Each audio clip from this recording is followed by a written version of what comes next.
And welcome back to WCS Europe Premier League Season 2. We still have a crowd in, which is good. We still have 2 more matches as well. We've already found 1 player through to the round of 8, and it was a little bit of a surprise, but the hometown favourites are very happy here in the crowd for Hasselhoffs, who has gone through to our round of 8. Let's confirm that on our brackets right now.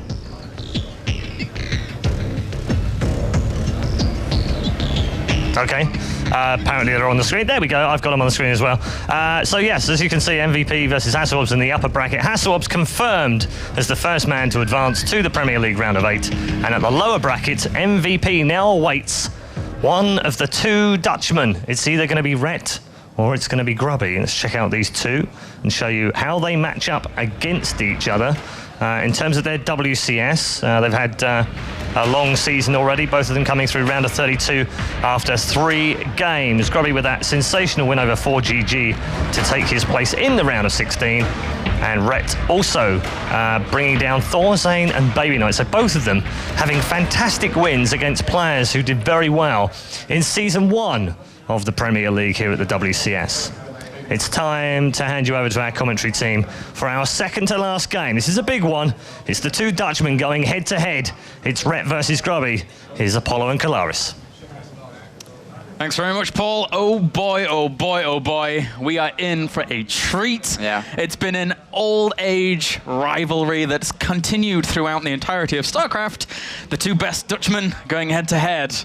Grubby versus Ret. Yeah, I mean, if I remember correctly, in last year's WCS, we even casted these 2 players play in the Sweden Ericsson Globe, where we did see, I think it was Grubby just narrowly edge it out there against his teammate, against his countrymen. Once again, they face off here again.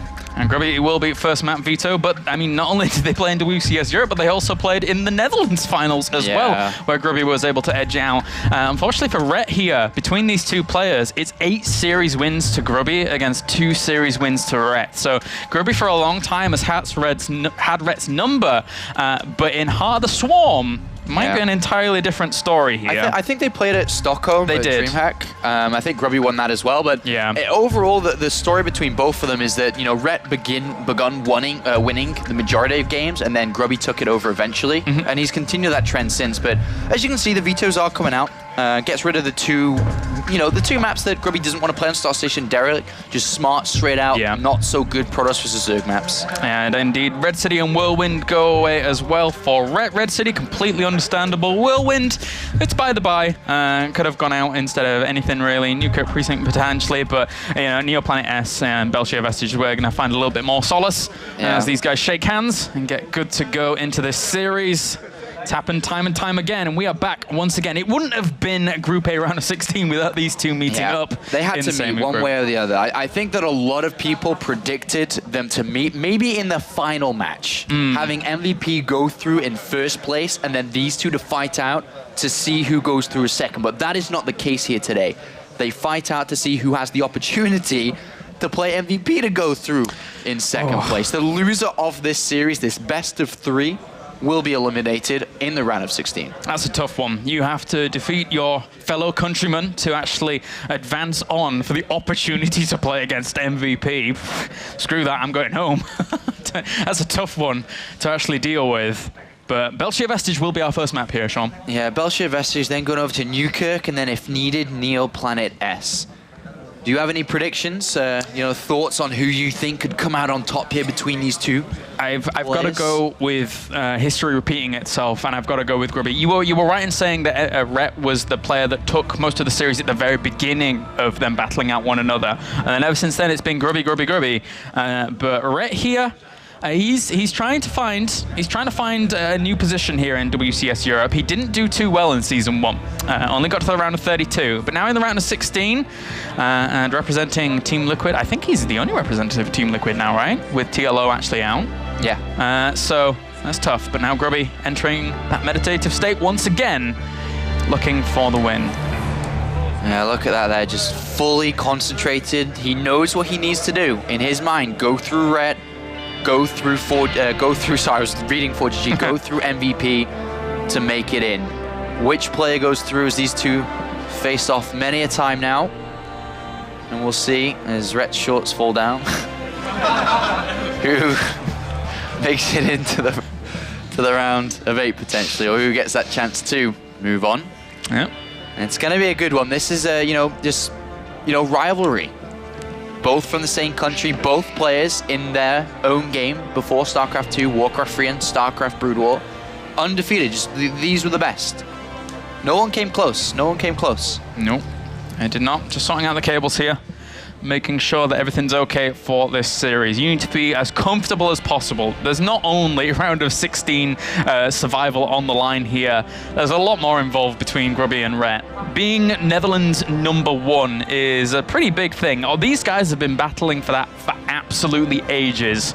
And what a better way to try and settle that once again here in WCS Europe. The thing is that because they were the best at their own game, they've never had to fight for who's the best in their country. They just respectively were. Yeah. And that's not the same anymore. As Rhett's had, he's struggled against Harston in recent times. He's lost a game here and there as well. But Grubby, in my opinion, at this point, if we look at both the players and how well they're doing, Grubby's the #1 in Holland in StarCraft 2. He's the #1 player, and I'm sure he's going to want to keep that the same in this series.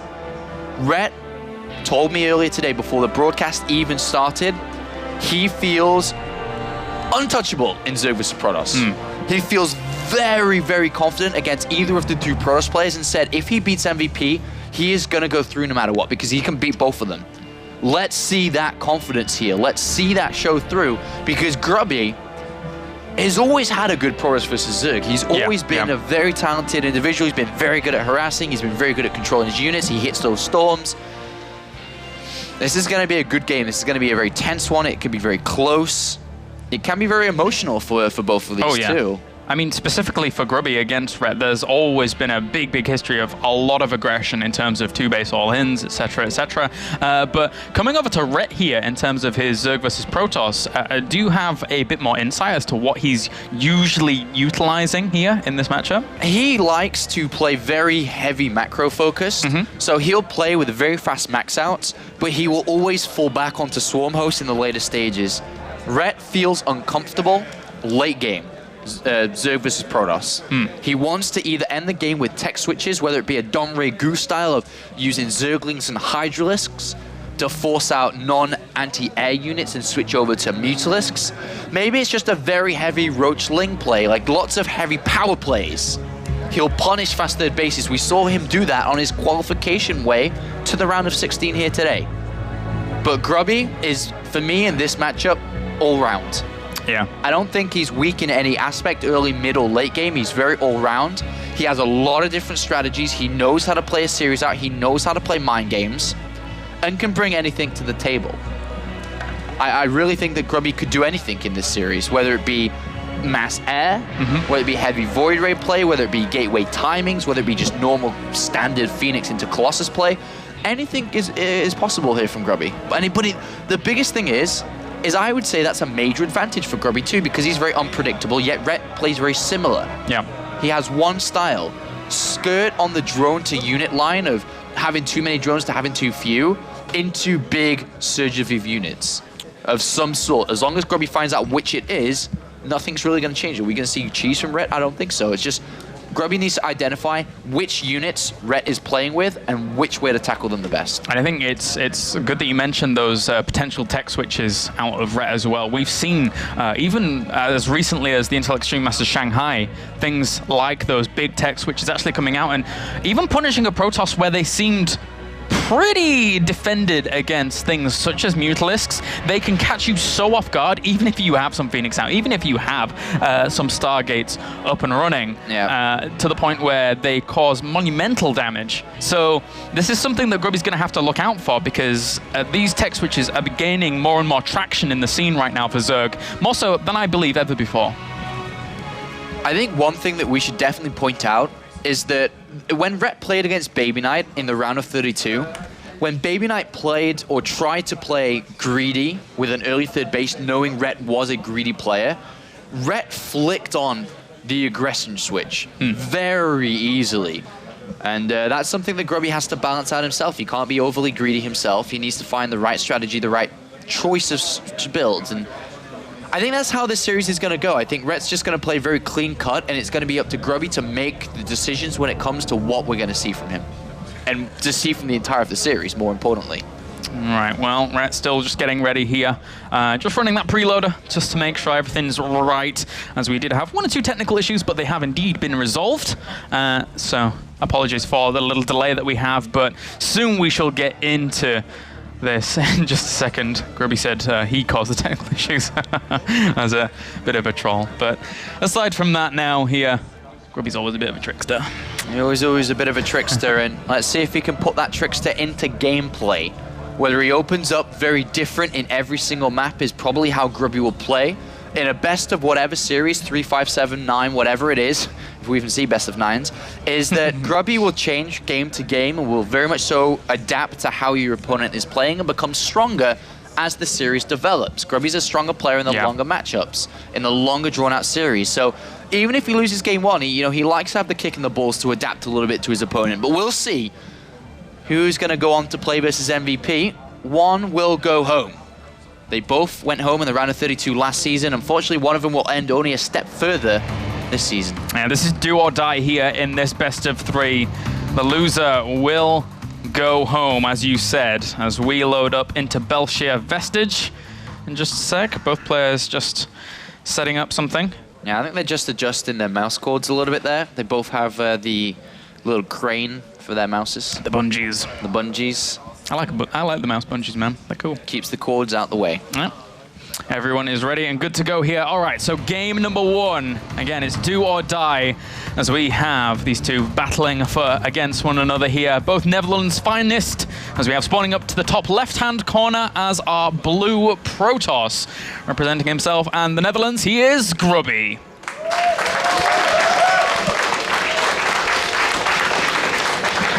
And down to the bottom right-hand corner as our red Zerg, representing Team Liquid in the Netherlands. Give it up for Liquid Ret. I guess if we look on the bright side of things, there's going to be a Dutch player moving on to the next part of this group. Doesn't necessarily mean he moves on to the round of 8 at all, because there is MVP still in the way. And I mean, that's the worst part about all of these players being together. What is WCS EU without MVP? Exactly. But that means that both of these players in front of us would have to be knocked out, which is also a weird thing to think about. Yeah. You've got Grubby, who is one of the most loved personalities in the scene. And then Ret is equally very, very loved. And he's one of the Zergs in Europe that flies that Zerg flag high, as hopes for European Zergs to just do well in these tournaments. But if he goes out, people are just going to have to look to Stefano as that Rona representative. Well, Stefano will be playing out tomorrow. Make sure to check out those games again. 6 p.m. local time here is when we go live. But Ret's opened up with a hat trick first, quite greedy here as well. Late spawning pool.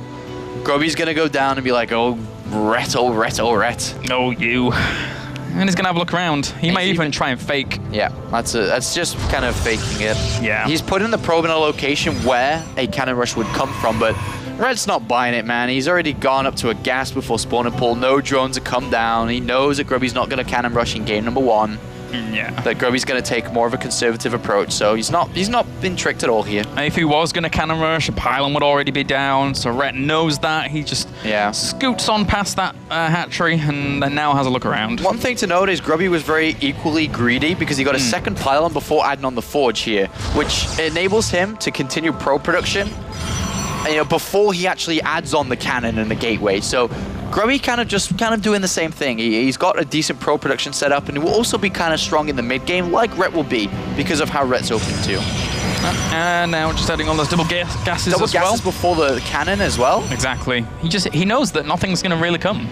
So Grubby, I mean, again, these guys know each other. These guys know each other pretty darn well. And we have another Dutch representative here in our tweets. Look at that. Kevin van der Kooi, also a Dutch man himself. I love Grubby versus Ret. Always so much fun to watch. Who are you guys cheering for? Hashtag WCS. Remember too, if you want to send some tweets in, hashtag that WCS. being pesky over at this third base. But we definitely want to know your predictions, guys, as Mr. Rotterdam does eloquently put.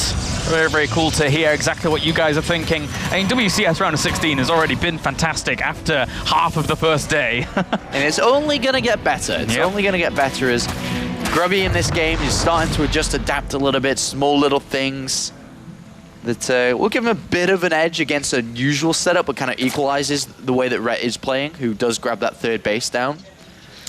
But I wonder what Grubby's overall plan here is. He's got one Zealot out, I think, already. And I think a second one's coming, if I'm not mistaken, or is it just one?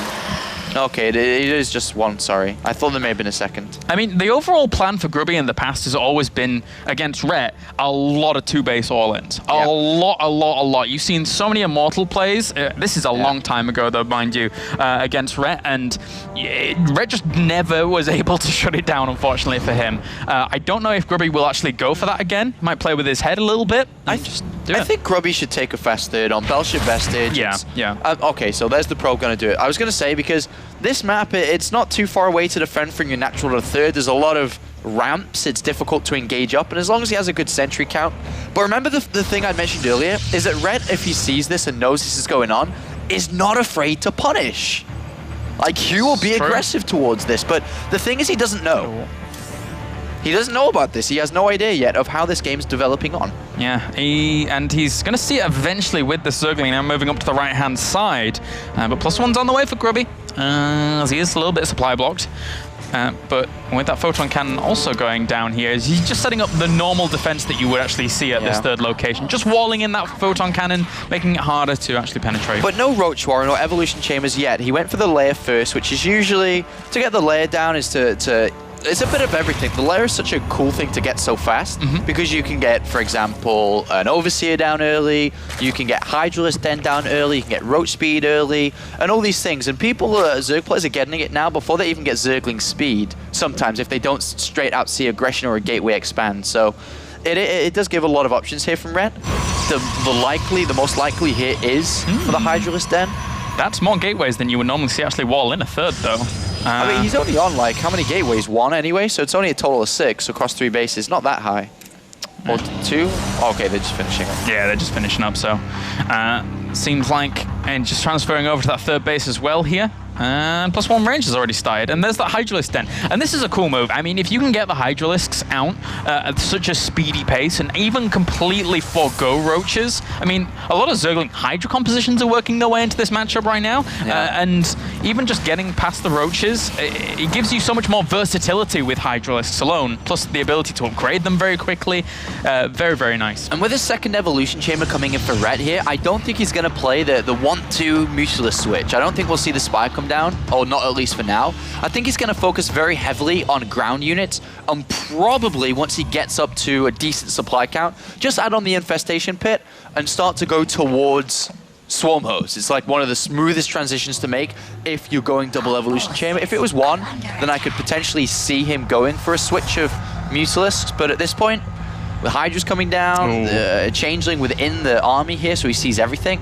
Red is not worried about this at all here. Yeah, he's just playing equally as greedy in essence. 73 drones right now against 60 probes. Sees the Hydralisk Den, so knows what he's going to be fighting against, does Grubby. But again, there's not really a whole lot he can do against Zergling Hydra with just Gateway Forces alone in the middle of the map, so he has to transition on somewhere. Grubby's going to try and cancel this 4th, though. He's warped in a couple of Zealots here. Red, I think, does have what it takes to defend this with these Hydras and Lings, but let's see if he can make it. Let's see if he can defend it. The one disadvantage for Ret is that he does not have the muscular augments. He actually went for the Groove Spines and gets a few of those Hydralisks actually caught. So Hydralisks reinforcing are going to be a little bit slow, but once they get there, they are going to be more valuable. So it entirely depends on if he can actually get across.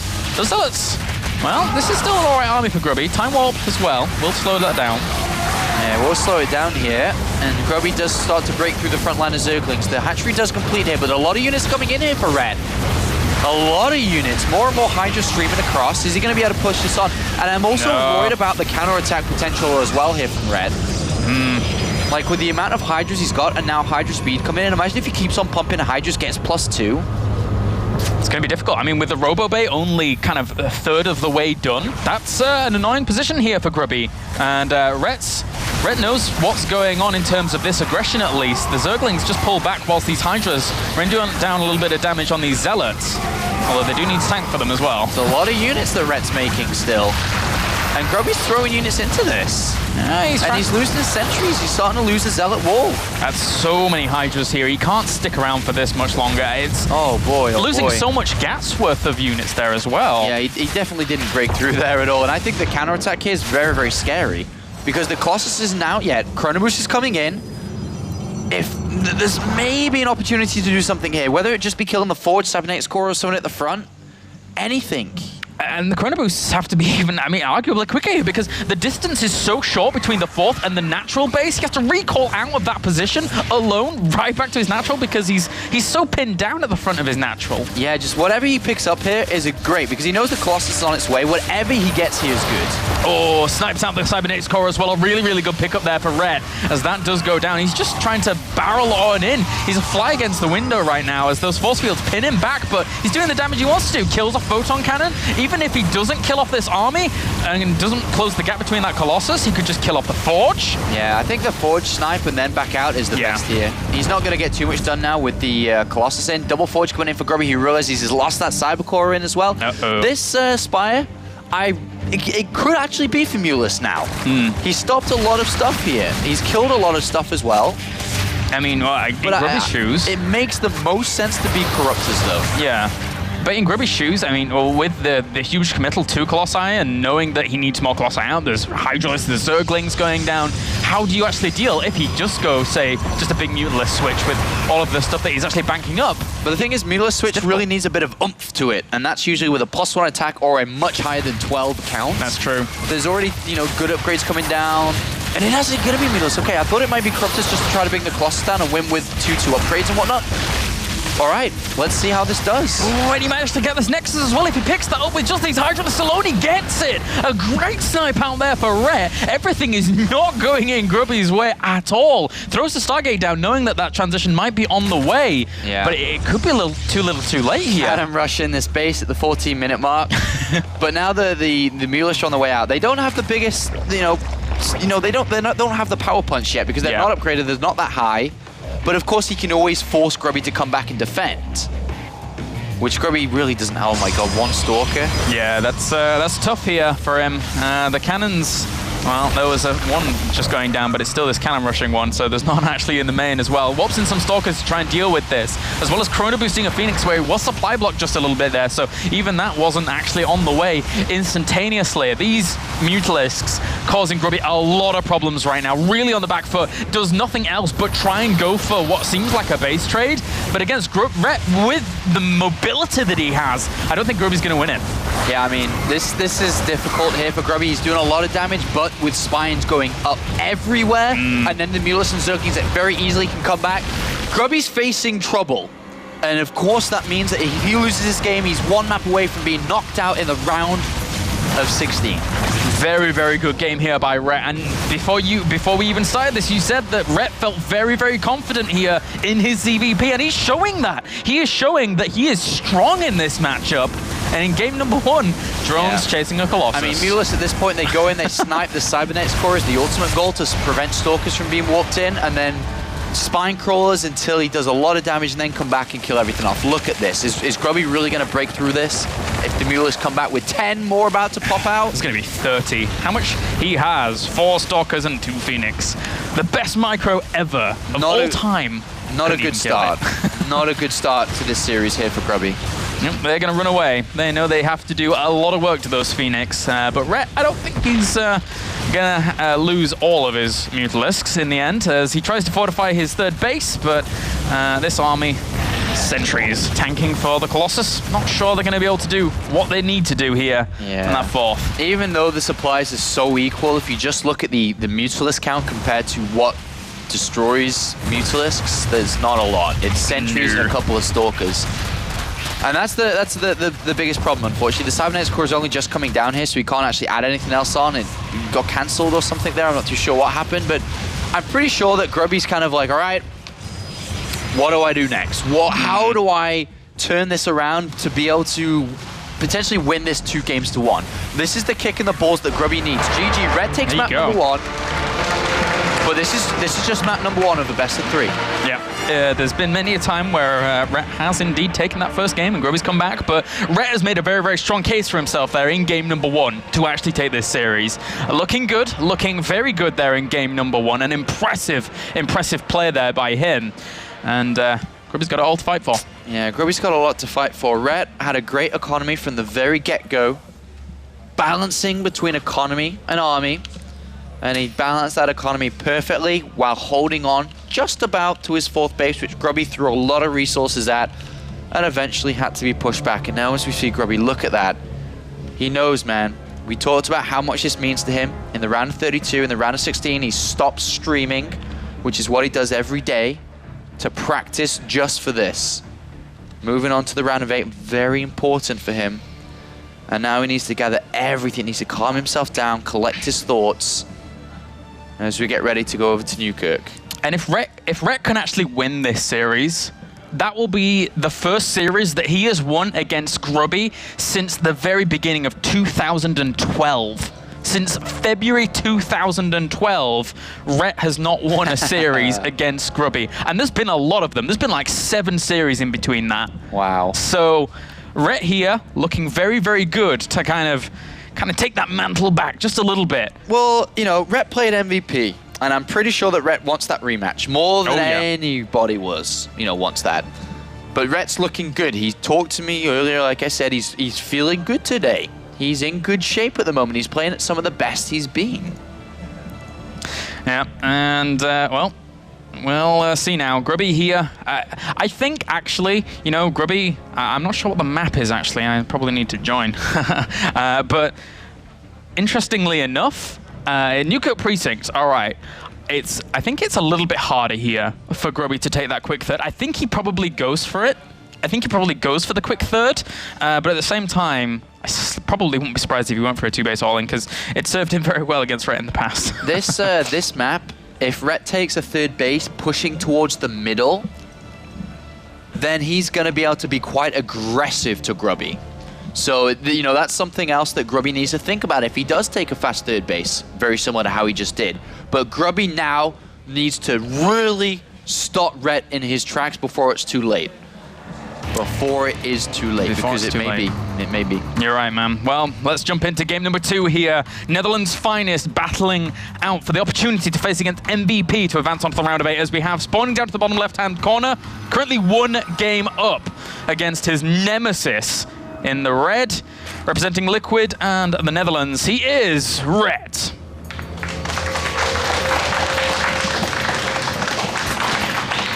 And down to the bottom right-hand corner as the blue Protoss, representing himself and the Netherlands. He needs your cheers. Give it up for Grubby. But Ret is playing some very good StarCraft. He is. He's, you know, despite not having the results in Heart of the Swarm yet, he's still playing good StarCraft. You know, he's very powerful when he's playing well. He does struggle from consistency. He hasn't strung together a bunch of results to lead into a tournament. Maybe he's got a little bit unlucky here and there as well.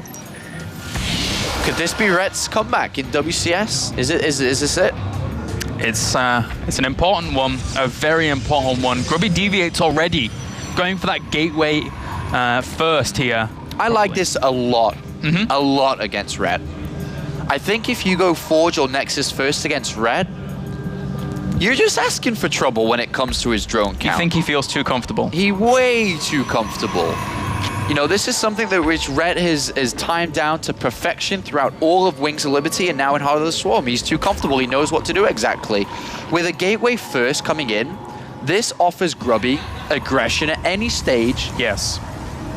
And that's something which is a little bit more scarier for Ret, who may under-drone to what he usually does, which is the ultimate goal for Grubby, to prevent him from getting to full steam. Yeah, you're right. I mean, Zerg players have a really, really tough time, even if it's not just like a Zealot poke or anything like that. Just a mothership incorporation, a mothership core incorporation into that initial aggression makes it really, really annoying for a Zerg player to deal with. Controlling your queen whilst it not being killed off by the ground unit to actually focus down that mothership core is a very, very big hindrance here. And Red's going to have to deal with that. He already sees the opening, and he goes for the gas just in preparation. Yeah, I mean, he's taking the gas so we can get Zergling speed out nice and early, and the Zergling speed here is to prevent any probe pylon getting up around the map and to keep map control, and even, you know, prevent Grubby from moving out from his natural and see everything as fast as possible. That's the ultimate goal of getting Zergling speed at this point. Grubby doesn't even need to do aggressive play from here. It's not that much of a difference between the two builds. Of course, it's much better for your economy if you go Nexus first, but, you know, Ret has to slow himself down a little bit now. Can't take too fast of a third base, has to get Zergling speed out against this, and it balances it out. Grubby hits a sacrifice through choosing his build. Ret has to equalize himself. He can't be too greedy, otherwise he would get punished. A slight delay on the warp gate there for Grubby, so if any aggression were to come from him in the form of something like 4-gate aggression, it would be a little bit later than normal. But so just sending a probe out, see what his opponent is exactly up to, pulls out of the gas at that 100, and will continue on from there. So he goes back to drones again. So Stargate at the front here for Grubby, right in the wall. It's going to be quite easily spotted here. I've seen something like this recently, but he hasn't spotted it just yet. But it's funny because you see the Stargate as the Zerg, and then you're like, all right, it's in the wall. You know, you've put it there. But it could be a bit of mind games, right? In terms of the positioning. Like, you know it's going to get spotted as Protoss. I mean, what mind games do you think he's playing, though, by putting it there? I can't remember what I saw last time. But I can't remember for the life of me. I think it was a quick robo. Okay. But okay. I don't know, I mean, bye. I don't think it's too much of a difference. Newcook's got a pretty big ramp, so, yeah, you know, it's nice to complete that off early. The Zoo is always going to be spotted anyway here, so I think it is just kind of straight up. I don't think there's too many mind games from this. It should be just regular Phoenix play. I don't think, you know, there is the option that he could throw down the fast robo, but maybe after one Phoenix, you know, I don't think he'd never build nothing. If that was the case, but I think the Grubby would just continue here, to be honest. Yeah, seems so. I mean, it's always nice to have those Phoenix out anyway, right? I mean, it gives you good a little bit of map control. Yep. The Zerglings are actually moving out into the middle of the map here. Well, he's got quite a few, and he may try to run. Well, you know, he's obviously looking for a probe pylon, but he could run through. But you know, how much does he get done? He's very active with trying to look for a probe and pylon here. Does finally see it with the Overlord of all things. Yeah, really good Zergling movement actually there by Red, just fanning out completely on his side of the map, and will kill off that probe in the end as well. A lot of Overlords in there for Ret, 5 at a time, but he was supply blocked and realizes that he may lose 1 or 2 more. Yeah, and only 2 Phoenix being built. Robotics facility started after 2. And then Phoenix production started again here. I'm actually wondering why he cut the Phoenix production there, because that slows his harassment down but increases his switch. So there's a couple of branches that Grubby has now. Whether he just plays, okay, so double, okay, that kind of says everything now with double forge going down. Yeah. But getting the faster robo is usually indicative of going for aggression a little bit off this, a spin-off. Whether it be like an Immortal push after this, or whether he wants to get faster Colossus out to protect his third. But Double Forge. Those double upgrades, man. Very, very strong in this matchup. I really like Double Forged in this matchup. I think it's a little bit underused for the power that it does hold, but it can be difficult, of course, to, you know, if your opponent scouts down, realizes how much gas you're committing to it, then try and hold a third base from that point on. Especially at the timing that we're seeing Grubby do this, because Ret's going to have pretty healthy drone count by the time that's up and running. But it is a little bit greedy, though, from Grubby. Yeah. And the reason why it's greedy is because when you go for Double Forge, Colossus, Phoenix production all at once, look at the sentry count, it's at 2. So Grubby ideally has to take a third soon, right? Yeah, of course. So if he has to take a third with only a couple of force fields, how does he protect against an attack? Exactly. Sure, eventually he'll have 1-1 and Colossus out there, but he's not going to be able to afford any sentries. So this is the dangerous part of what Grubby's gone for here. But if Ret doesn't go for an attack, he's got his Hydros den, he's opened up very normal, he's got a lowish drone count, not that high, 57. And a couple of drones have gone down by these Phoenixes, of course, but... And, ooh, interesting, actually, 3 extra queens on the way here. Oh, wait, did he lose all of his queens? Yeah, he's lost quite a few. Okay, never mind then. That's good harassment, the Phoenixes have done quite a lot. I mean, killing queens are, you can get drones, great. That's a very, very nice pick-off, but queens are equally fantastic. Just limiting that production, very, very nice. And even a few more drones, realizing that Spore Crawler is not in the most amazing of positions to defend that volley. and doesn't want to lose another queen. Oh boy, no. That'd be bad. Still only 2 sentries. As Grubby has to throw down the Twilight Council as 1-1 nears completion, so that's more gas going away. 7 Hydras, but more drones and another hatchery coming in. Infestation Pit's thrown down really early. And actually, I like Grubby's build. It's making a lot of sense because he didn't need sentries early. He didn't need to be defensive towards his third base. There's no aggression coming from Red. I think he's switching over quite fast here. Actually, I say quite fast. It's not that fast, but it looks like it is going to be Swarm Host play.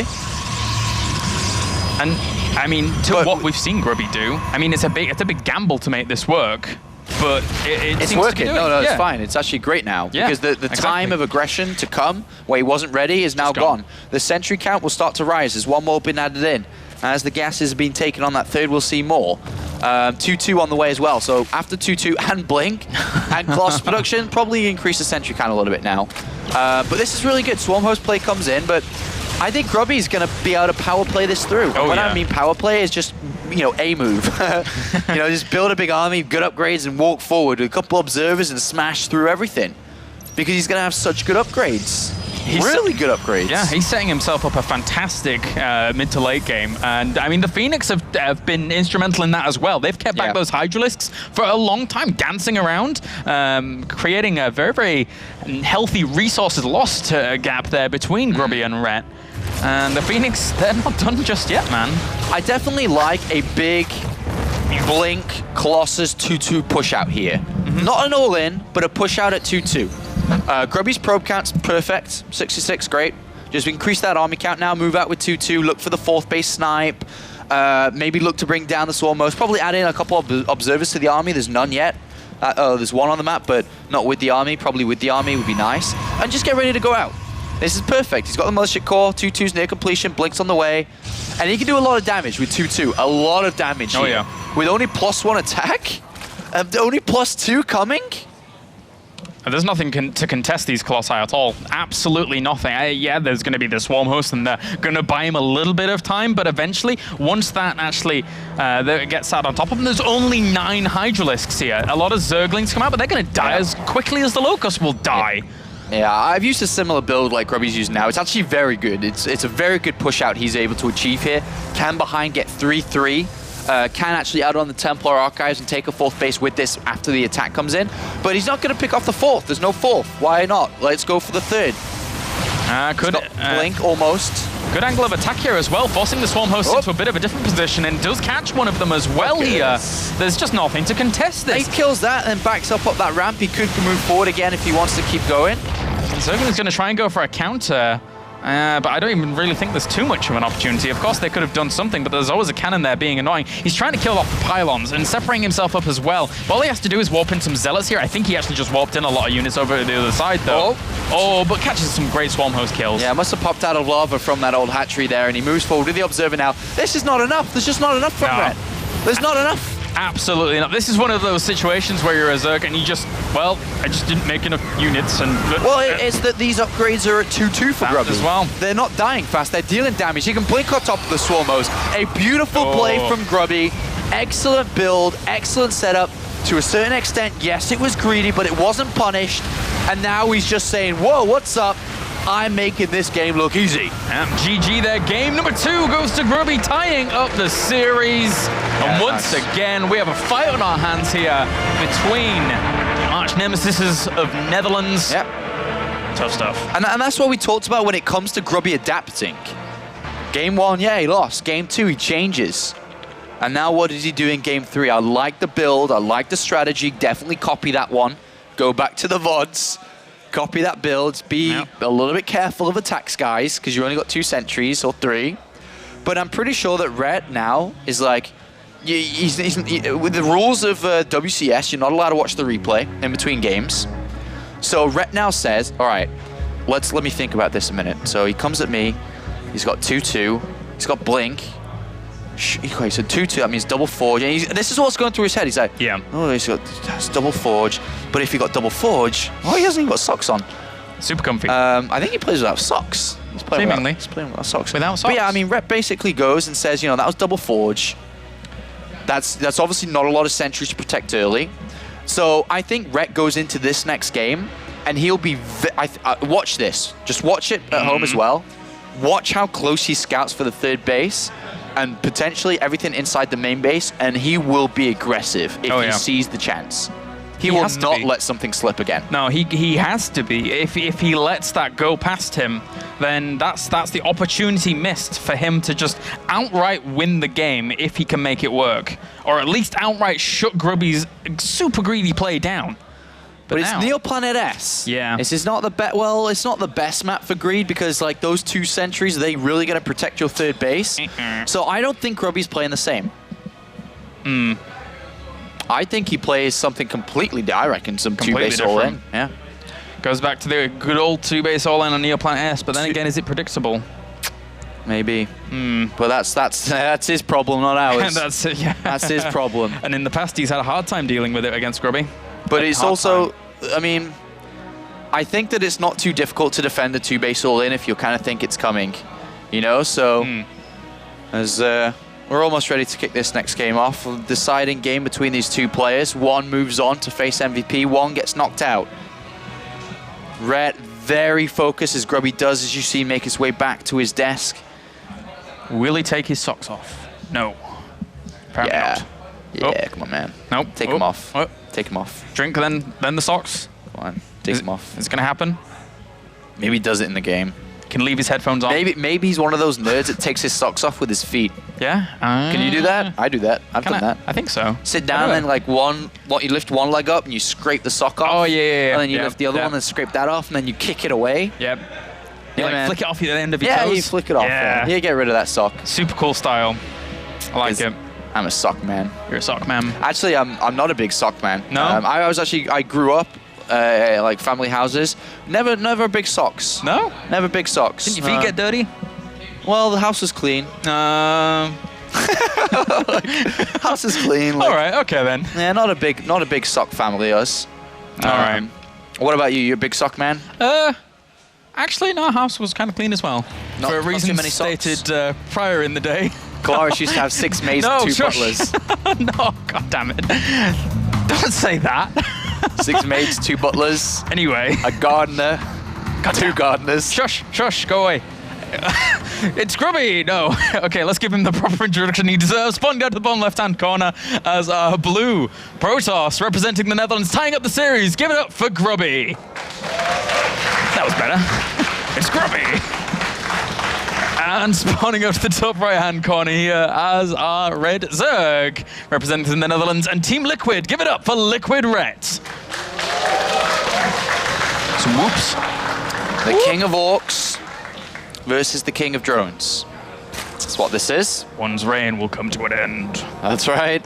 One's reign will come in the year 2014. Oh, God. The King of Orcs takes on the King of Drones. One map on Neoplanet S, the round of 16, Group A, live. One to reign them all here. Produced by ESL and Blizzard Entertainment. We've got this down, man. Got a movie trailer incoming. We're all about it. We're all about it. All right. One man and his mouse and keyboard. Weapons of a century. Takes on Europe. Ooh. Hello. All right, that wasn't... that didn't really justify an ooh, hello. But okay, we have Gateway opener against Spawning Pool opener. Rhett taking no chances. Doesn't go for that hatchery first. Small map. Easy to get over there. Yeah. Nom nom. Yeah, I think they're both just going to kind of tiptoe a little bit in this game. Yeah. Nothing... no heavy footsteps on Neoplanet S. It is an ice map. Don't want to break through the cracks. Want to keep their feet clean as well. That's right. We are non-sock nerds. Yeah. So I wonder what Grubby's going to do, because it really is down to Grubby here. I don't think this is too much of a Rhett thing. Rhett sees that there's no natural forge or gateway or something down there, so he adds the gas on. And likewise, we'll go up to speed again, but you know, these are the simple parts of the game. You're adding on the gas. Grubby's on 1 gas at the moment. It's a little bit weird. It is a faster Nexus, but it's not as safe. He's not a Mothership Core and Sentry, but what is he really afraid of? So he gets a faster Nexus. This also allows him to go for big 2-base, really fast gateway plays. If he throws Chrono Boost in the Cyber Core, he's got a lot more minerals because he's not focused on gas income. But once again, there is a slight delay in terms of going for the warp gate tech. He opts to go for the mothership core a bit quicker. Super important to get that out. Yep. The energy to push back lings, because without that, if you got warp gate research first, maybe a couple of lings kill a pylon on low ground, so the Nexus or something along those lines. Annoying. That was. Yeah, it is kind of annoying. All right, well, we do indeed have this Nexus on the way, and link speed does start as well for Ret, as is given. I mean, there was no way in hell he was going to actually play without that. And spots the probe dancing on about in the middle. Ooh, hello. He's off. It's probably spotted it leaving too. But, yeah. I mean, he's already got Zergling speed. He'll probably get a bunch of Zerglings towards the completion of that, if not earlier. But Ret pokes in. He's looking at that cyber core. He's like, all right, Chrono Boost going into it. No, Forge down. +1 attack coming in.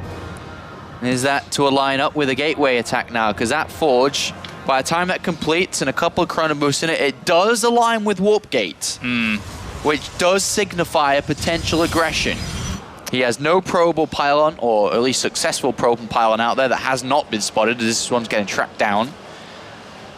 Oh, and he's actually going for his third, closer to Grubby here. Well, I mean, it's by the by. The distances are relative, but this is harder, I feel, to actually defend against this. It can be pretty scary. No +1 attack, though, so he's not lining it up. It has been spotted as well.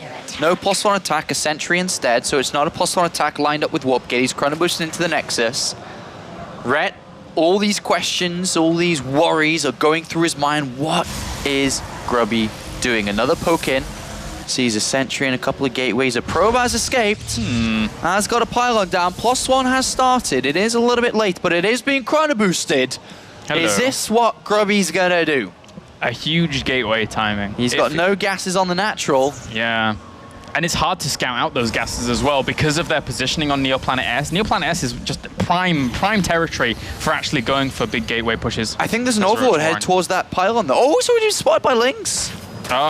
Good spot there indeed. Wobs in some Zealots just to protect it. Wants to defend that location. Ro16 coming in, 10 Lings, additional overlord. He starts to realize what's going on. Grubby does take the gas though.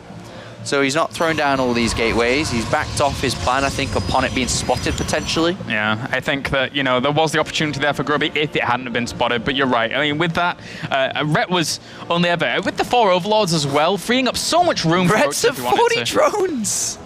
He's so nervous about an attack. He's not building too many. There's a bloody pylon as well. That's awkward, but 3 more overlords coming in, 7 roaches. That's a lot. Ret is definitely going to defend this, but he thinks it's a big attack. Defend what? Yeah, exactly. Defend these Zealots, but imagine he still can't lose this neck. He still can't lose this hatchery. Oh, that's more. Where are the roaches coming in now? Time warp's available. Probably 1 queen goes down now. Ret can't lose it. No, he can't lose this. Oh, this could escalate extremely quickly here.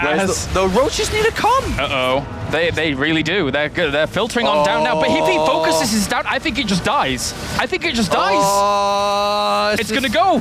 For the liquid player, this is stressful. And behind this, is there a transfuse maybe? He needs to transfuse somehow. There's no transfuse. It's gonna go. Wait. Oh god. Oh, Ret. How did this go down to 3 gateways? Now, not only did he build all these units and has a low drone count to stop any attack, he also doesn't stop the attack, which he was meant to stop. Now, is it 2 base versus, 2, but that's okay for Grubby. Never meant to happen on 3 gateways alone. Lots of sentries being warped in to make sure he doesn't die to a counterattack. Robotic facility coming in. I'd probably just build an immortal right away. Yeah. Maybe an observer, I guess, to make sure you're safe. To depend on if there is a layer down or if there's spy play coming in or something. But gosh, +2 attacks. It's not good at all here for Ret. This is a bad start to this last game. 52 probes to 53 drones as well here. So Grubby equalizing that up very nicely. Slightly supply blocked, but continuing things on with more pylons, more gateways, +2. I wouldn't be surprised if he actually just went on straight to an extra base, but he has a lot of sentries there that he could actually use for aggression with Immortals as well. Yeah, he's got to play it carefully. Yeah. He's only got sentries. He's obviously have to use a foot and overcharge here. He's trying to, that's a nice set of force fields. Yeah. One gateway goes down, but he's definitely going towards Blink or Mortal. A wise move there as well by Grubby to use those force fields because he was always going to microback the roaches against the photon overcharge. So trap them in, then focus those ones down that you've trapped in. They can't microback. Very important move. Does he go for the kill now or expand? That's the big question. +2 and Blink. He's got a lot of probes. It should be an expansion play unless he's just overbuilt probes. All right, there it is. There it is. Yeah. He only had like 5 gateways down with a 6th on the way as well. So, but I would like a maybe a +3 attack after this. Maybe a bit late though. I don't know. But definitely very strong. Nexus. You remember he can move out and recall. So yeah. While he takes his 3rd. If he actually went up to that 3rd base, recalled after killing it off somehow, and again, force fields actually do work out very nicely up there. Oh god, look at this. That Overlord's going to spot it, but is Rhett going to be in position? There's no creep towards that base. And if Grubby force fields this well, man, he could pick off this base as well. He's got a lot of force fields available. 10 Doesn't have too much damage up there to kill the hatchery fast, but he needs to take the engagement before he reaches it, and he throws down the force fields in the perfect position here. He's just going to snipe it and recall. It's just going to go. Oh, Grubby. Grubby, just don't lose that. He actually can't recall right yet. He needs to force field this ramp.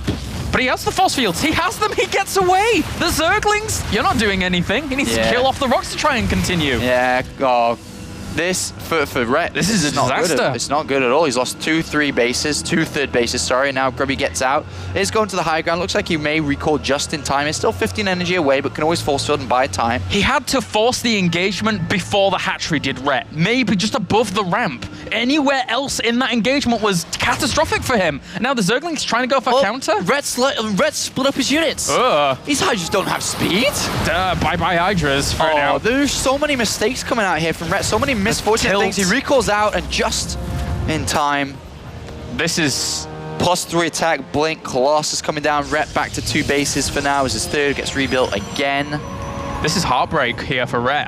If he does not find a miracle transition out of the position he finds himself in, this is absolute heartbreak. He played so well in game number 1.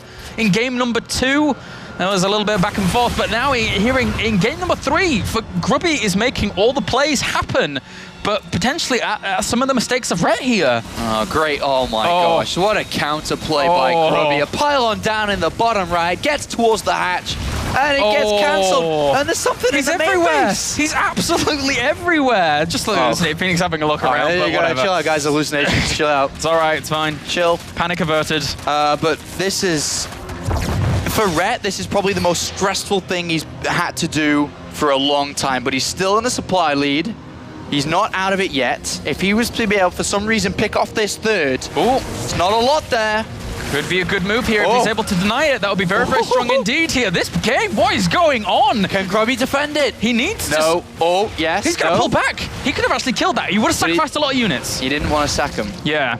Didn't want to sacrifice those units. Realized that he probably died to a counterattack. That was some top-level decision-making. Yeah. I probably would have killed it. And then died. I lost all my units and then died to the counterattack anyway. Rhett pulled out. But even so, this counterattack could still do damage regardless. At least he has some units this time, though. Corruptor's coming in. Rhett's roughly same supply. Being able to stay in this game for this long, losing base after base after base is a miracle that Rhett is still in this game and still keeping up with Grubby. Second Colossus now rendezvous with the army. A lot of sentries still in this army as well here to shut down any kind of assault that would come along from Rhett. Army supplies, pretty darn close, 87 to 85. So now, Grubby going toe-to-toe with Rhett's army. Rhett is going for just trying to split things in 2 halves, trying to go for it. But once again, Grubby going for the hatchery snipe here with the Zealots. Doesn't get it in the end, I don't think. Yeah, a bit of a waste of units there, but a good attempt for sure. He can definitely do that again a little bit later on. Whether it be with DT, Zealots again. Temple Archives coming in here for Grubby, realizing, well, I got a bit of gas. Just playing it safe. Always got to add on those Archons, and I do love a bit of Zealot Charge myself at this point. I'm a big Zealot Charge fan. It's my favorite upgrade. I know, man. It's a good one. It's my favorite upgrade by far. I do like Zealot Charge, man. Zealots suck without it. Yeah, they... yeah, you're right. I'm honest, man. 6 High Templar, 3 Archons. This is a strong army for Grubby. Very, very strong. Even kind of just poking away, trying to take this 4th base here. Could easily take it if he wanted to and try and defend with this army, but Rhett's setting himself up good flanks. It's going to have to be a great flank here to deny this army from the damage it needs. Corruptors from the front, units from the right and left here. I'm not sure if this can work, though. Corruptors have been spotted. It's a good flank. But is it going to work? Can this be it? Still is this the move? fields. Still the force fields here. The Archons need to move to the front here to tank the damage. There's not really that much firepower on the ground to do the damage he needs to, though. Even without the Colossi there, there's still +3 weapons in this army here for Grubby. Look at that. Look He how many runs it units are over. left. He absolutely runs it over. And now the big problem comes in for Rhett, who doesn't have the economy because of all these bases going down. He can only build 11 roaches. Oh, look at the And he is resources in lost. so much trouble. The hatchery's gone on the right-hand side. 10 roaches coming in, a few hydras, but you know, GG, well played. Grubby just outplayed in that game. Oh, and after the glimmer of hopes there for Rhett to take the series off Grubby, it was not to be. Grubby takes it 2-1 and advances on to play against a very, very tall order. MVP. Grubby will face MVP to decide who moves on to the round of 8 and who goes home. Or should I say goes to Challenger and home. A bit of both. Yeah. Play Challenger from online at home.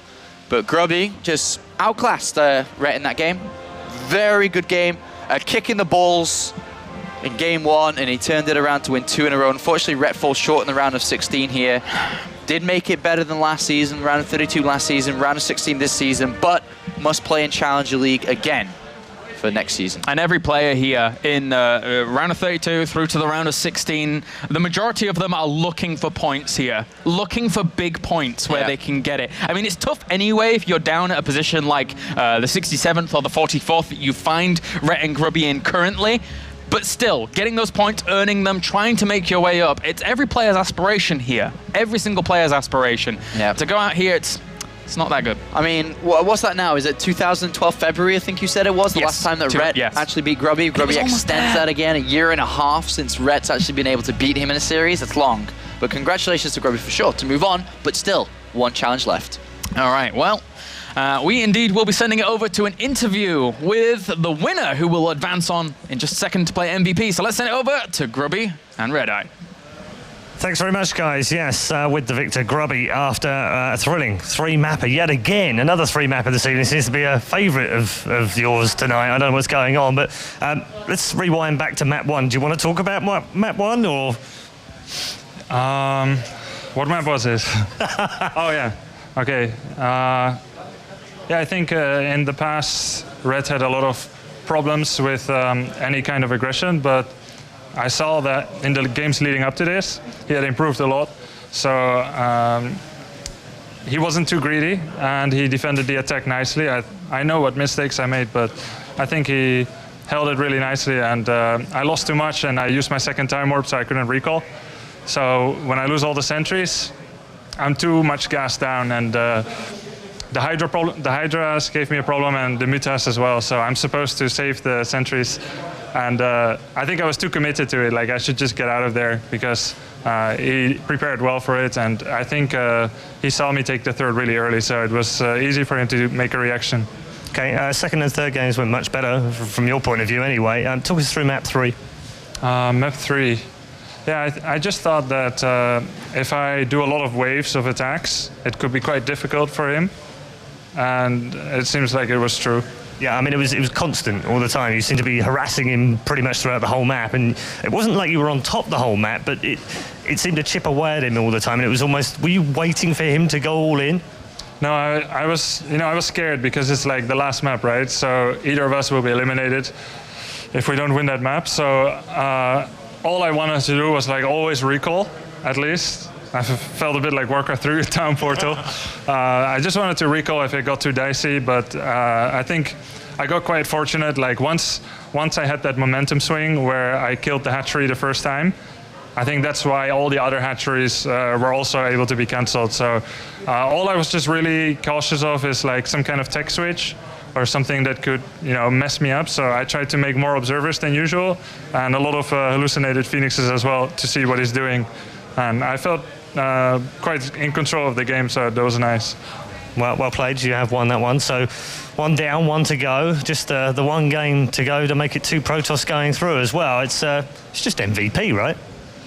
Yeah, it's MVP, but I kind of agree with Hasselhoff's, like you should always believe in it, and like any one of us here could potentially defeat him in best of 3. Hasselhoff's proved it. I think he played really well, so I also would need to be on top of it. Funny thing is, I predicted exactly what MVP was going to do in game 1, 2, 3 against Hasso, and I was right every time. But so now it could just be stupid luck, and now it's me. So it's harder to talk about your own games, right? So hopefully I'll be able to both anticipate and react well. But obviously he's a good player, and I just hope to have more nice games. Well, best of luck to you in that last game. Your last chance to go through to the round of 8. Best of luck. Thanks. So Grubby is done for that game, but he'll be back very shortly with more. He's just got the small matter of the European champion to beat. Let's go over to Sean now, who's got the breakdown of that last game.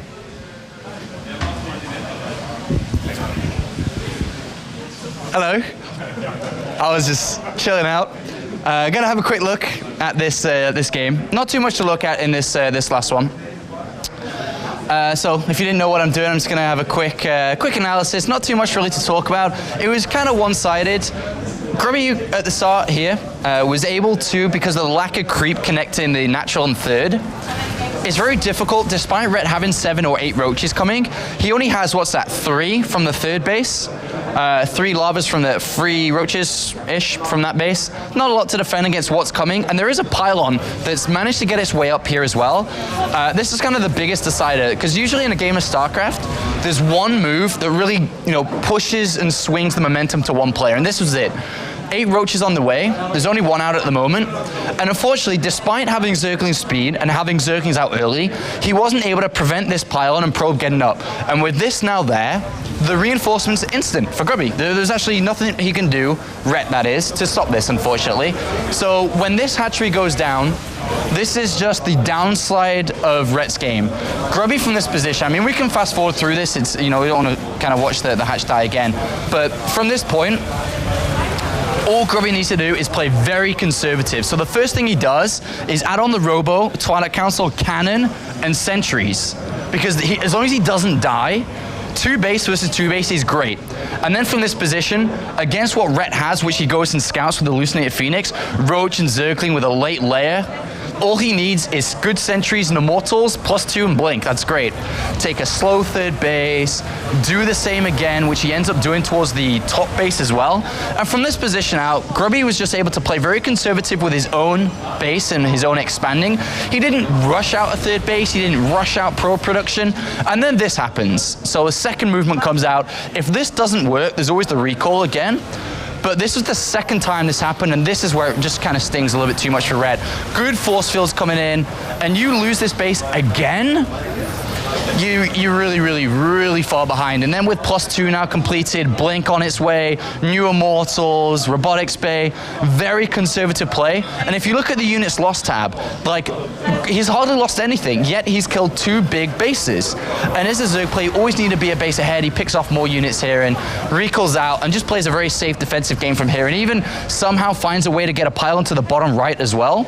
And from this position, he's able to continue to warp in and do the same again. So it was like a game of, like a yo-yo really, that this went down and then the north one went down and then this one went down. And from this position, Red's economy is really hurting because he actually can never replenish what he's got. So he's always going to have this one army. And then if we fast forward, because of losing these hatcheries time after time after time, and Grubby slowly improving himself, this was actually, I want to pause and talk about this for one quick second. This, I think, was a brilliant move from Red. Thought about it a little bit in the cast, is that if he had stayed, yes, he would have killed the Nexus, and yes, he would have been in a better position economically, but Grubby, absolutely where those pylons are, would have force-filled the ramp and killed everything and then won anyway. But from this position on, I mean, there's been way too much loss for Rhett, unfortunately. Grubby's got +3 attack, he's got Colossus now, he's played this very nice, very smoothly, very calmly and collectively, and from this position, he's never really going to lose. And it was just very, I'd like to say conservative, as mentioned earlier. Never risked anything, always had the mothership call. All the attacks were mostly from Zealots and Pylons and whatnot. And this is what gave Grubby the win. As you see right towards the end, one big attack comes in and Rhett's like, you know what, screw it. I'm so far behind, I can go for one big attack with the money I have. I'm never gonna be able to rebuild because I've never had a third base all game. And Grubby smashes it with +3 attack and everything he's got left over. He was able to pick up the win quite convincingly. Not too much to look at this game. It was a decent series, not the best we've seen between the both of them, but I'm very, very excited for Grubby versus MVP, which is going to be our next game. But before we get into that, it's time to Red Eye and some social media stuff. Yes, thanks very much, Sean. Fantastic analysis and breakdown once more from our resident analytical guru. I think that's what we'll call him from now on. It is, of course, the wonderful Apollo. Do keep your tweets coming, of course. We are monitoring on Twitter, #WCS. Send us your tweets. They might even get featured on the telly for your 15 seconds of fame. It was meant to be 15 minutes, but we'll give you 15 seconds nevertheless. You can also interact with us via Twitter /StarCraft and, of course, on Facebook.com as well. Don't forget the tickets are still available for the rest of the week as well. And this evening, I watched the weather when I came out, and it said in Cologne there were going to be storms. Little did we know they were actually talking about StarCraft 2. Grubby is the winner of the Battle of the Lowlands, but he's still got one more to conquer. He goes head-to-head with the best player from Wings of Liberty against the best player from Warcraft 3. It's coming up next. Don't go too far away.